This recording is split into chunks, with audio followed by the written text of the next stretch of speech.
Hey there, welcome to our channel where we're all about celebrating the joy of food and eating. Whether you're a foodie or just someone who appreciates good food, we've got something for you. Our videos are quick, fun, and informative, just like your favorite snack. So sit back, relax, and let's dive into the world of deliciousness together. We've got some exciting stuff planned, so stay tuned. Okay, here are 5 reasons why food is the best, and 1 reason why it might not be. Let's start with the good stuff. 1. Food brings people together. Remember that scene in the classic movie When Harry Met Sally where Harry and Sally have a pivotal conversation over a plate of delicious noodles? Well, food has a way of bringing people together. It creates a sense of community and connection. Think about it. When you share a meal with someone, you're creating memories and building bonds that last a lifetime. It's no wonder why we often refer to food as a way to show love and appreciation. 2. Food tells a story. Each bite of food you eat is like a little story waiting to be told. From the ingredients to the cooking methods and the cultural traditions behind it, food has a rich history and cultural significance. When you take the time to explore the story behind your food, you'll gain a deeper appreciation for the hard work and dedication that went into creating it. For example, did you know that the humble potato has a fascinating history dating back thousands of years to the Andes Mountains in South America? It was first domesticated by indigenous people who prized it for its nutritional value and resilience. Over time, the potato spread around the globe, becoming a staple in many different cuisines. Today, there are countless ways to prepare this versatile tuber, from creamy mashed potatoes to crispy potato chips, and each preparation adds its own unique twist to the story of this amazing food. So next time you enjoy a plate of food, take a moment to appreciate the journey it took to get to your plate and the stories it has to tell. 3. Food can make you feel good. There's a reason why they say that food is the way to someone's heart. It's because a delicious meal can evoke a sense of comfort, happiness, and satisfaction.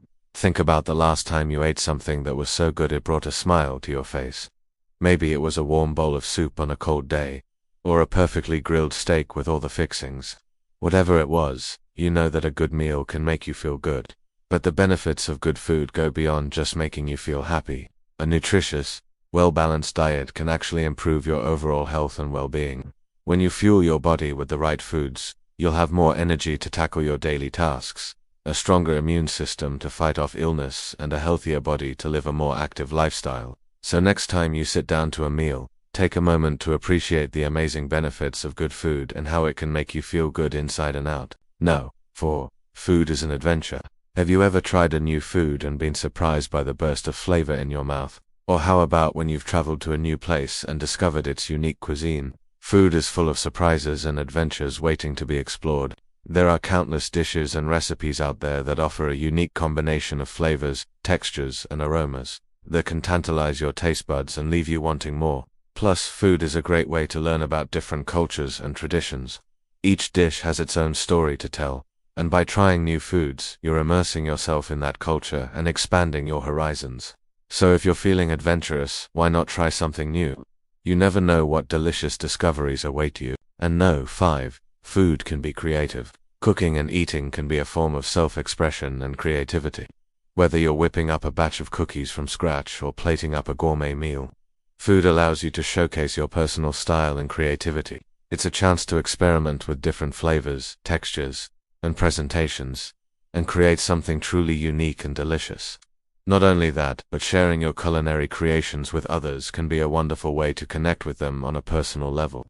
When you put your heart into a dish and share it with friends and family, you're showing them a part of yourself and creating lasting memories. So don't be afraid to get creative in the kitchen and see where your culinary journey takes you. You never know what amazing creations you might come up with. Now let's talk about one potential downside of food, and that's the fact that it can sometimes make a mess. We've all been there. You're enjoying a delicious meal when suddenly you find yourself covered in sauce or struggling to keep a big, juicy burger on your plate.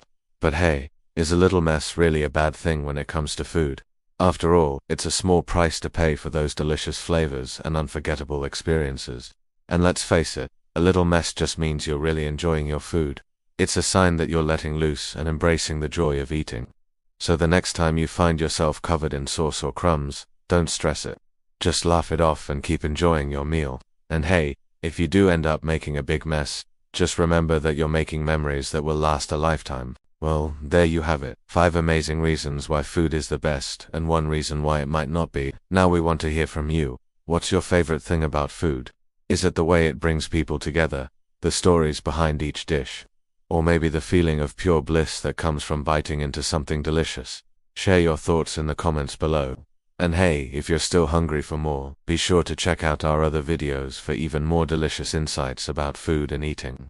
Thanks for watching. Hi, welcome to my channel. I bet you didn't think it was possible to discover the joy of food in just 5 to 9 minutes, did you? Well, with our jam-packed videos full of delicious tastes and fun food facts, we make exploring global cuisine an exciting adventure for all the senses. So whether you're a foodie or just looking to spice up your life, join us and get ready for an exhilarating ride through the world's most mouth-watering dishes and the stories behind them. I recently discovered this place right around the corner from where I live. It's a Colombian spot that specializes in arepas, which are these little fried corn cakes that you can fill with different ingredients. They have both sweet and savory options, and today I'm trying the sweet ones. So this one is called a cara cara. I believe it's like a passion fruit or something like that. I don't really know what it is, but it looks amazing. And then this one is basically like a coconut candy bar. That sounds good to me. Let's see what they have. Okay, so here's the menu. A lot of their items are also available as breakfast options. So for lunch they have a variety of meats and cheeses that you can put inside. You have queso, which is cheese, obviously. Pollo, which is chicken. You have chorizo, which is sausage. This one is a more traditional sausage, so it's not going to be spicy. Then you have pernil, which is pork. Lechona, which is boiled pork belly. I love lechona, my mum makes it all the time. And then you have a huevo, which is egg, carne, and su jugo, which is meat in its juice.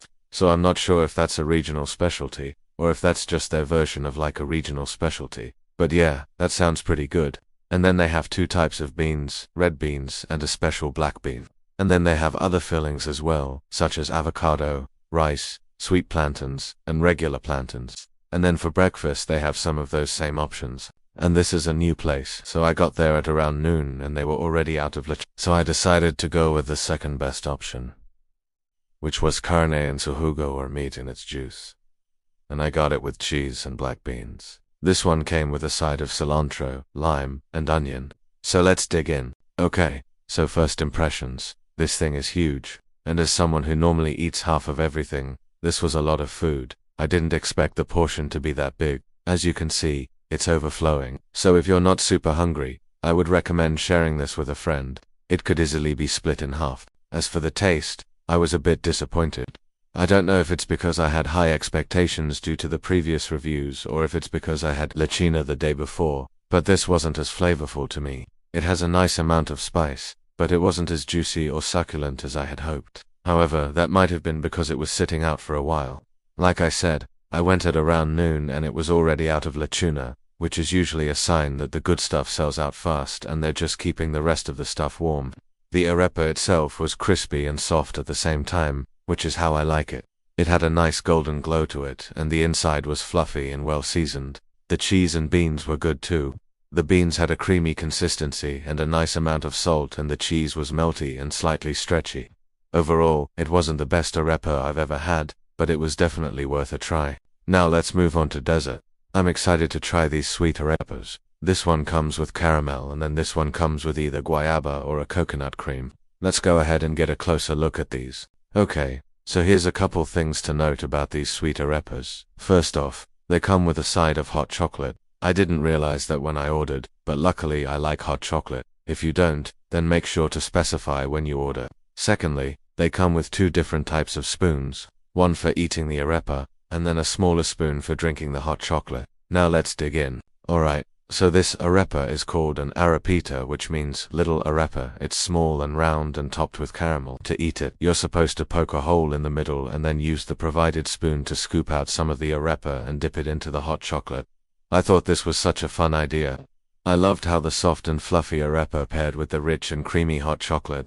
The caramel on top was a nice touch, but it wasn't as sticky or overpowering as I had expected.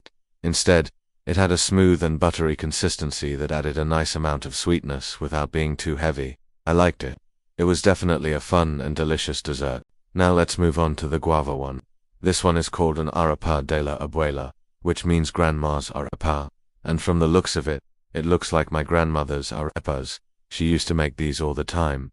I haven't had them in years, so I'm excited to give this one a try. It's filled with a sweet and creamy guava paste and topped with coconut cream. To eat it, you're supposed to do the same thing as with the caramel one. You poke a hole in the middle and then dip the arepa into the hot chocolate. Okay, so first off, this arepa is shining with a gorgeous golden glow, almost like it was fried in a fancy French oven. The dough, super soft and fluffy, and that coconut cream on top, light and dairy, just perfect. But let's be real, the guava paste is the real star here. It's sweet and tangy, totally a match made in heaven with the hot chocolate. I closed my eyes and was whisked back to my childhood, remembering how my grandmother made these for breakfast or late-night snacks. They'd vanish in seconds. This one was tasty, but not quite life-changing. The hot chocolate was nice, though I wished it was thicker. Maybe it had just been a busy day in the kitchen. Still, it was a fun dessert, and I loved reliving those sweet memories. This place is definitely worth checking out if you're in the area. The service was friendly and efficient, and the prices were reasonable. The only downside is that they don't accept cards, so make sure to bring cash. Overall, I'm glad I got to try this arepa spot. It's definitely not my new favorite arepa place, but it's still worth a try. I'd love to hear your thoughts on it. Have you been? Would you go? Let me know in the comments below. And if you're interested in more food adventures, make sure to subscribe for more updates. Thanks for watching, and I'll see you next time. Bye.